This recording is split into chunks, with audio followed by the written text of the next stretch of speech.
আলোর গতিতে এই পৃথিবীটা পরিধি হিসাবে, গোটা পৃথিবী যদি আপনি ভ্রমণ করতে চান আলোর গতিতে, তাহলে আপনি 1 সেকেন্ডে গোটা পৃথিবী 7.5 বার ঘুরে আসতে পারবেন।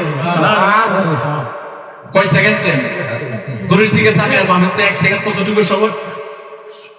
যদি আপনি পৃথিবী পরিধি হিসাবে নয়, ব্যাস হিসাবে, মানে এক পার্শ্ব থেকে আরেক পার্শ্বে যাবেন, এক কোণা থেকে আরেক কোণা যাবেন, পূর্ব থেকে পশ্চিম দিকে যাবেন, যদি আপনি এক পার্শ্ব থেকে আরেক পার্শ্বে ভ্রমণ করতে চান আলোর গতিতে, তাহলে আপনি 1 সেকেন্ডে 24 বারের চেয়েও আপনি পৃথিবী ভ্রমণ করে আসতে পারবেন। আলোর গতি কি সাধারণ গতি? হ্যাঁ, আলোর গতি সাধারণ গতি না। যদি আপনার কাছে একটা গতিশীল লাইট থাকে, টর্চ লাইট, যদি টর্চ লাইটটা আপনি যদি সরাসরি যদি চাঁদের দেশে ধরেন, চাঁদের দেশে যদি আপনি লাইট ধরেন, 1 সেকেন্ডের চেয়ে একটু সময় বেশি লাগবে, আপনার টর্চ লাইটের আলোটা চাঁদের দেশে পৌঁছে যাবে। কারণ পৃথিবী থেকে চাঁদের দেশের দূরত্ব হলো 3,84,400 কিলোমিটার। 3,84,400 কিলোমিটার। আর আলো প্রতি সেকেন্ডে 3 লক্ষ কিলোমিটার পথ পাড়ি দেয়। এখন বলেন, সবচাইতে গতিশীল বস্তুর নাম কি? আলো। এটা কি আমাদের কাছেও না বিজ্ঞানীদের কাছেও? বিজ্ঞানীদের কাছেও সবচাইতে গতিশীল বস্তুর নাম আলো, আমাদের কাছেও সবচাইতে গতিশীল বস্তুর নাম আলো। এই কথাটা কেন বললাম এখন বুঝে। বর্তমান সময়ে বিজ্ঞানরা আমাদেরকে যে তথ্যগুলো দিচ্ছে,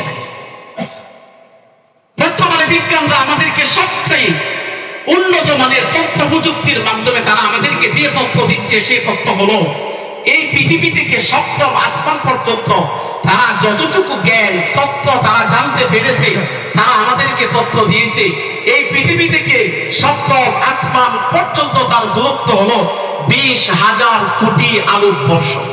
আর এই পৃথিবী থেকে সপ্তম আসমান পর্যন্ত বিজ্ঞানরা আমাদেরকে যে তথ্য দিয়েছে, তথ্য অনুযায়ী তার দূরত্ব হলো 20,000 কোটি আলোকবর্ষ। এখন বিজ্ঞানরা কি বলে? বিজ্ঞানরা বলে, যদি কোনো মানুষ এই দুনিয়া থেকে সপ্তম আসমান পর্যন্ত পৌঁছতে চায়, কিসের গতিতে? আলোর গতিতে। যদি কোনো মানুষ এই পৃথিবী থেকে সপ্তম আসমান পর্যন্ত আলোর গতিতে পৌঁছতে চায়, তাহলে তার সময় লাগবে 20,000 কোটি বছর। কত বছর? মাথা ঠিক আছে?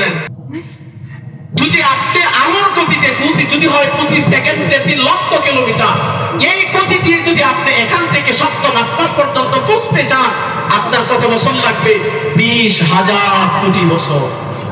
বলেন, এটা কি 19-20 পার্থক্য না পুরোটাই পার্থক্য? কিন্তু নবীজি সাল্লাল্লাহু আলাইহি ওয়াসাল্লাম এই সুদীর্ঘ পথ, অসম্ভব সুদীর্ঘ পথ পাড়ি দিয়ে এক রাতের কিছু অংশের মধ্যে তিনি আবার ফিরে এসেছেন। নবীর জন্য এটা সম্ভব ছিল। বিজ্ঞানটা যখন গবেষণা করতে শুরু করল, যদি কোনো মানুষ আলোর গতিতে সপ্তম আসমানে পৌঁছতে চায় 20,000 কোটি বছর লাগবে, তাহলে নবী মুহাম্মদ কেমনে পৌঁছল? কিছু কিছু বিজ্ঞান তারা নাস্তিক হয়ে গিয়েছে, আর কিছু কিছু বিজ্ঞান সাথে সাথে কালিমা পড়ে মুসলমান হয়ে গিয়েছে।